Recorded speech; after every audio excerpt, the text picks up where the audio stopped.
Hello, beautiful souls. Welcome back to Ladybug Farm. Can you guess what we're talking about today? We have one right here. It's a tiny little one growing right here. We have a wonderful spring treat, asparagus. We started an asparagus bed about 2 years ago, and we are finally able to get a nice, lovely little harvest. We have about 20 crowns that we planted, but we're finding it's still not enough for us. We bought 80 crowns, and we're going to be putting them into the earth today, so come along and join us.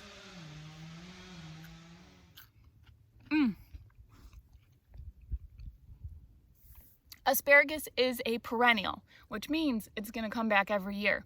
You will start by planting crowns, and you might not get a harvest that first year. You'll get a small window of harvest the second year. The third year, you should be coming on strong, and then you are set for an annual harvest every spring profitably for the next 10 years, but they can come all the way up to 50 years. Your asparagus can stay in the earth and stay there. So it's a great idea. If you're going to be with your garden for more than a few years, go ahead and give it a try.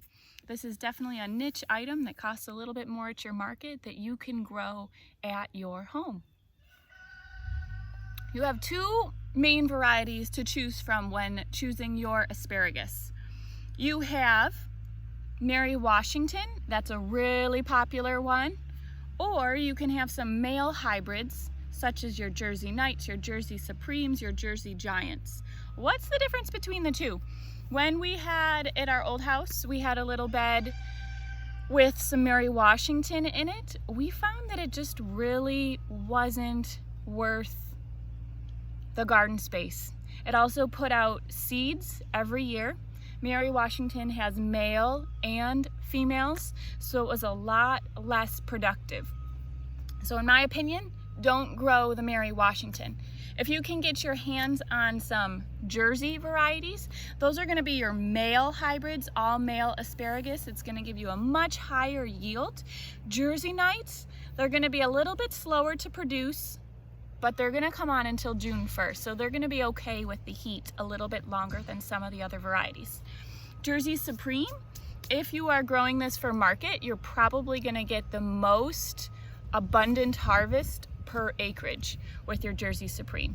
And Jersey Giant, as you can guess, a little bit rounder, a little bit bigger. Your chefs are likely going to love those varieties.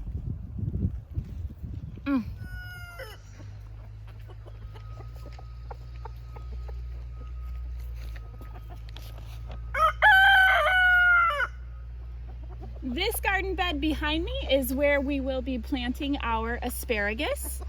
It is almost 3 years old, this garden bed. When we first started, we did not amend the soil as we had recommended in our prior video. We just kind of fell short on money, so we decided we were going to work on growing the soil over the years. So that garden bed when we first started was really hard, compacted clay. We just could not break that soil apart. It was very difficult. So we decided that first year to plant sweet potatoes in our garden bed because sweet potatoes grow locally here in the Sandhills of North Carolina, and we got a pretty good yield from that garden bed. Over the winter, we planted some rye to add some root mass to that soil. In the following summer, we planted popcorn and sunflowers, and that was quite beautiful. Then that brings us up to last winter. We planted winter peas and arugula, and what those winter peas did was instead of adding fertilizer to our soil, the winter peas added some nitrogen. They fixed nitrogen through their roots into the soil.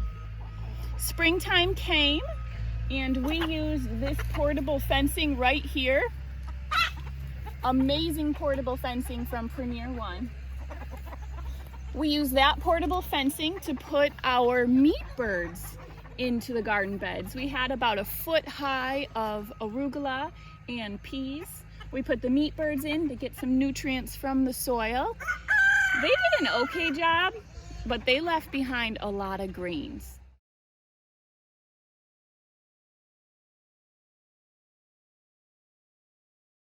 After our meat birds had been in this garden bed for a few weeks, we realized that the garden bed still needed additional tillage.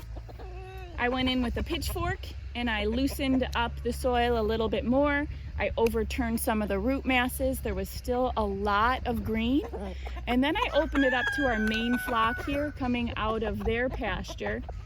I opened with that portable fencing all the way up. You can see that over just a week and a half's time, these chickens did an amazing job. What they're doing right now, they're going in, they're pecking through it. They ate all the greens and they turned that into delicious protein for us. They are doing the work of tilling the garden bed for me. You've heard me mention crowns as I've been referring to planting asparagus, and that is indeed what we will be planting today. You will save yourself a few years, depending on how old you get your crowns. You will save yourself a few years if you plant these crowns. Essentially, they are the roots of the asparagus plant, and the shoots of the asparagus, the spears of the asparagus, will start to come out through here. At first, those spears are going to be super tinier than a pencil thin. You're going to let them fern out the first year and not get a harvest, but it will be worth it because remember, they're perennials. They're going to be coming back the following years to give you a wonderful harvest in the years to come. When considering your garden bed, if you can get a soil analysis, asparagus is going to ideally love a pH range between 6.8 to 7. However, they will tolerate 6 to 7 is a pH range. And these roots, which are, gosh, up to a foot long, over the years, they can get 5 to 6 feet deep. So if you have a raised bed, don't put a trap underneath it to keep those roots from growing. You want those roots to develop deep down into the soil over the years. We have soaked our asparagus crowns ahead of time just to give them a little bit of a boost as they go off to get started. You will want to plant your asparagus crowns about 18 inches apart, a foot to 18 inches apart, and you want 3 foot between your rows. So again, if you're doing this with children, feel free to lay out that tape measure and turn it into a skip counting activity, a multiplication activity, and have some fun with it.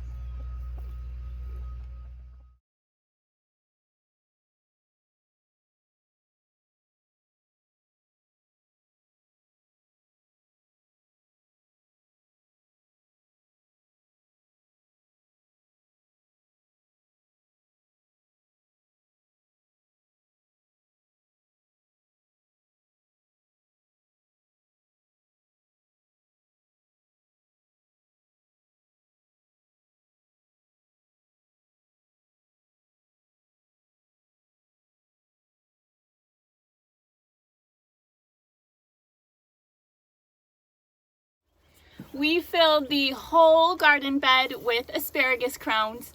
We did end up putting some of those rows a wee bit closer than 3 feet apart, but we just simply made it work. If you have some extra space in your garden beds, consider companion planting to improve the growth and to improve the flavor of your asparagus. You might consider basil, parsley, or tomatoes to be companion plants along with your asparagus. Here in the Sandhills of North Carolina, you still have a few more weeks of recommended time that you can plant your asparagus. And we ended up with some extra crowns. We have a few groups of 5. So if you live locally, feel free to send us a Facebook message and we can deliver to you this week when we make our egg deliveries. Happy gardening, everybody. Happy gardening, everybody. Happy pop, everybody.